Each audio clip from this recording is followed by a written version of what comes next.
Hi everyone, welcome to episode 16 of Engaging the Eagle, exploring US foreign policy in Southeast Asia.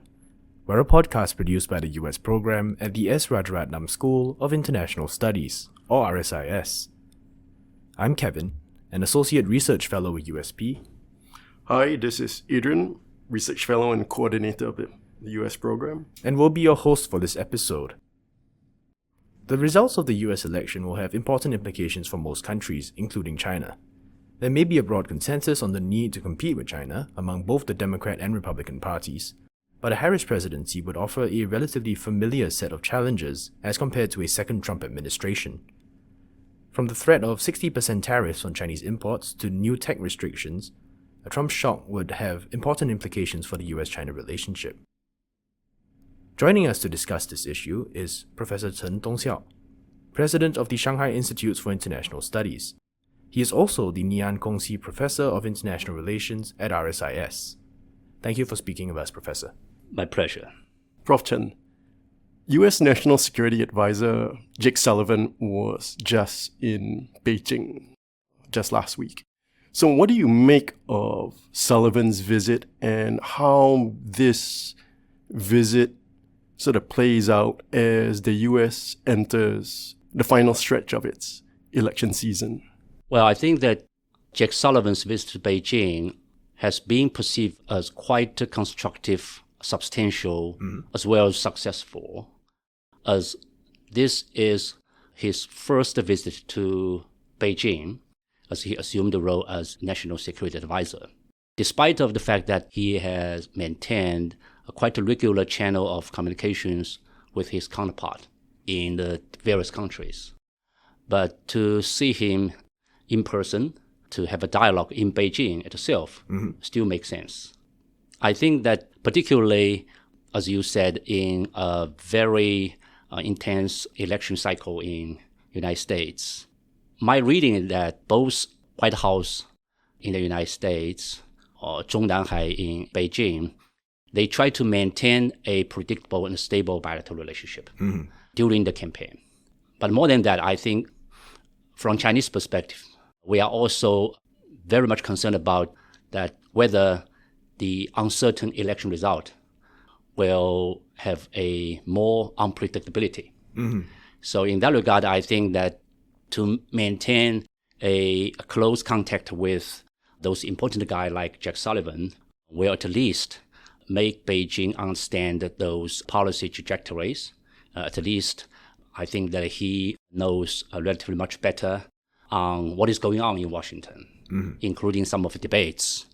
And at the same time, particularly in the context of the rising or booming campaign atmosphere, a mood on Democratic side, to have a more dialogue with such an important guy would also, at least make Beijing feel what is going on the Democratic camp. I see. That's very interesting because there was a report in the Financial Times that China's former ambassador to Washington, Cui Ting-kai, right, was in the U.S. but could not apparently get access to the Trump camp to have some sort of communication with the Trump folks. Yeah, I think that partially this is what we all informed that Trump team, they are more self-disciplined.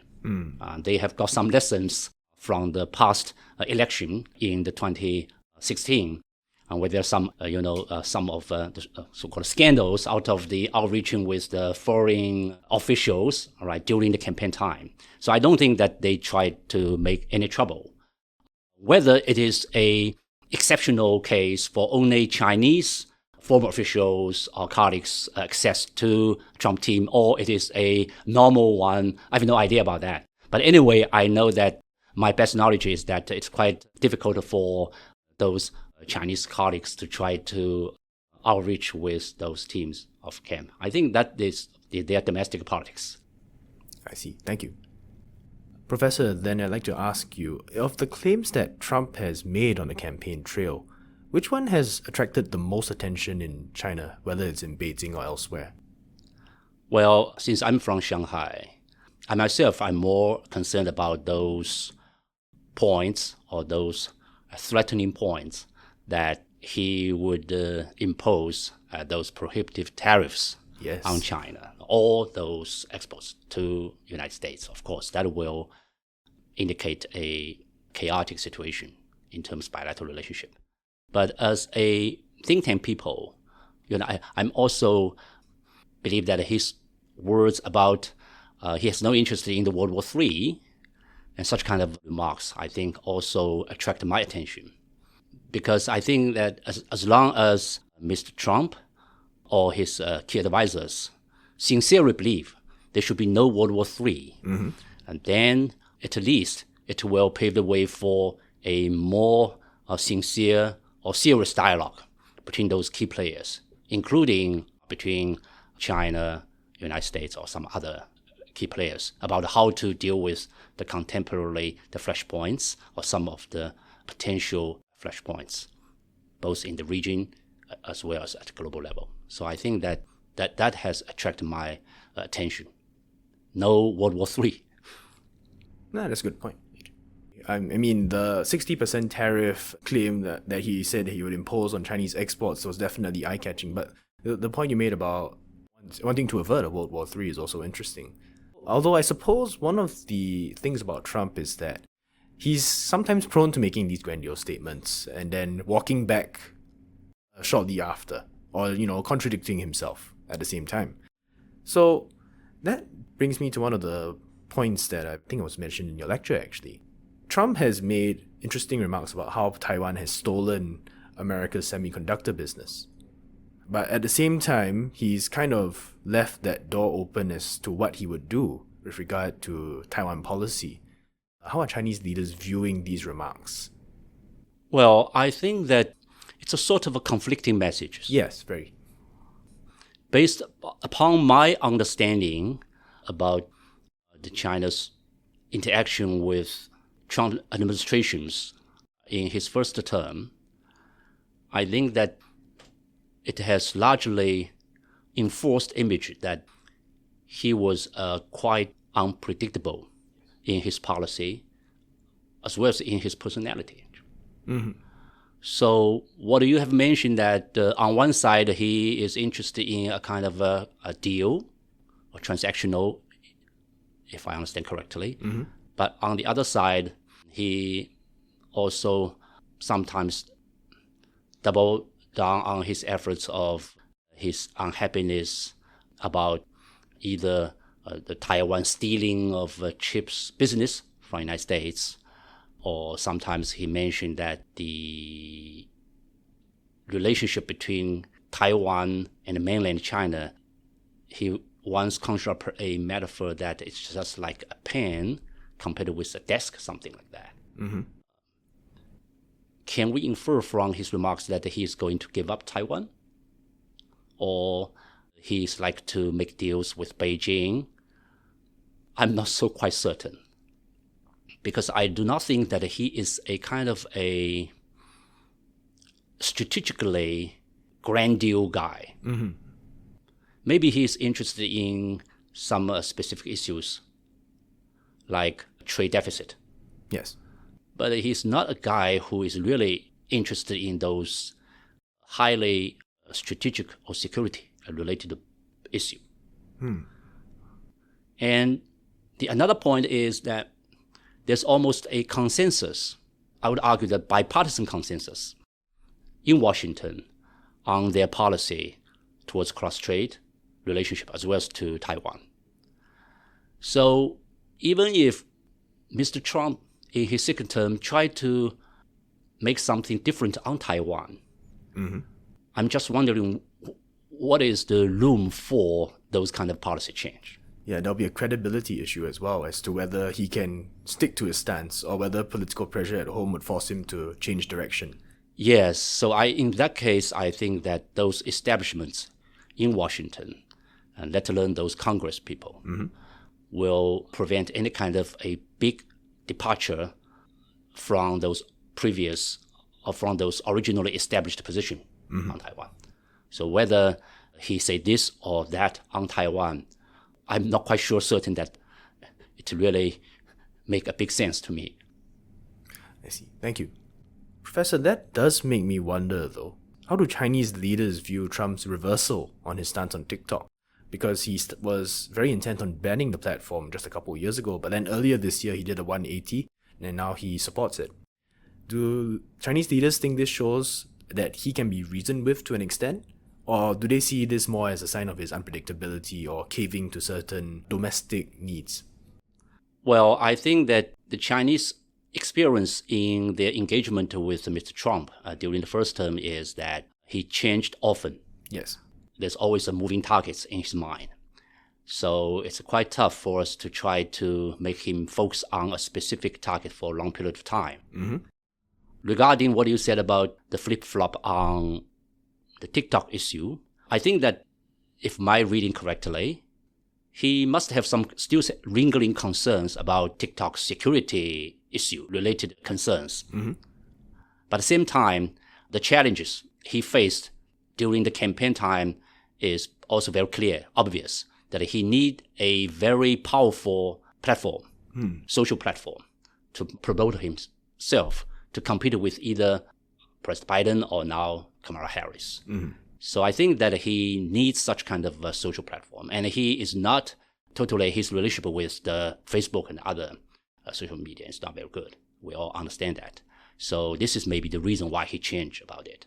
And also, I think in the past few years, there are a lot of debates about how to make a TikTok a real American company, as long as it has been very regulated in a very strict way, will reduce the risk of so-called security concerns to America.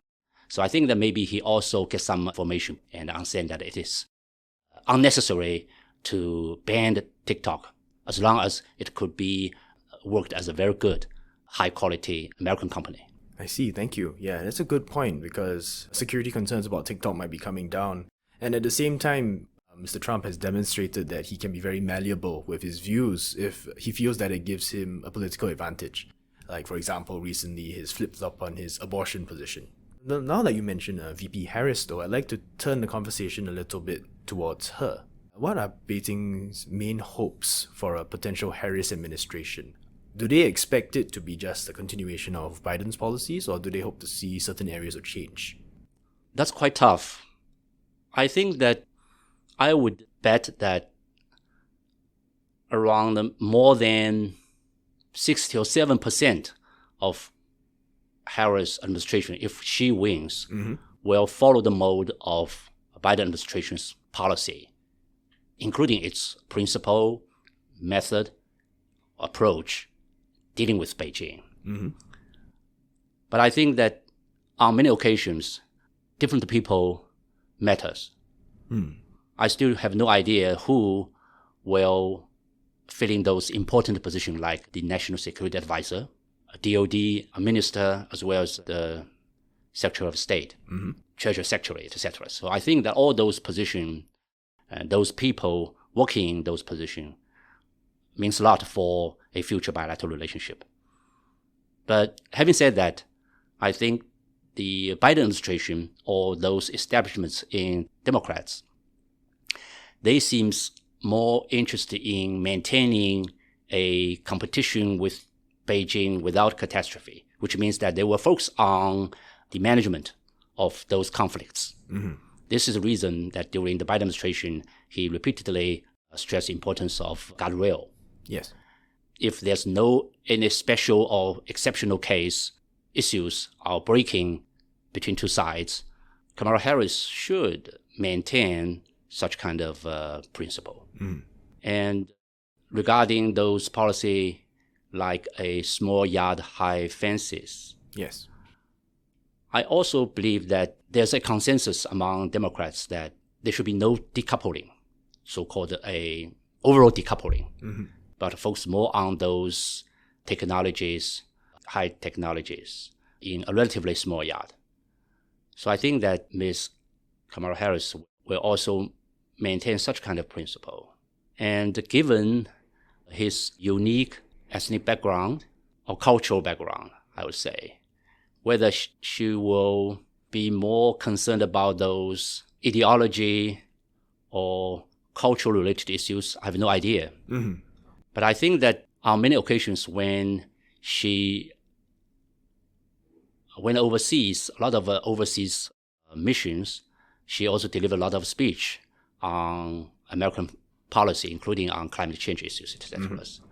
She focused on those climate change issues as a priority for Americans' national interests. So I think in that regard, he will also believe that those collaborations on climate change, including those cooperation with China, should be on the priority of her administration if she wins.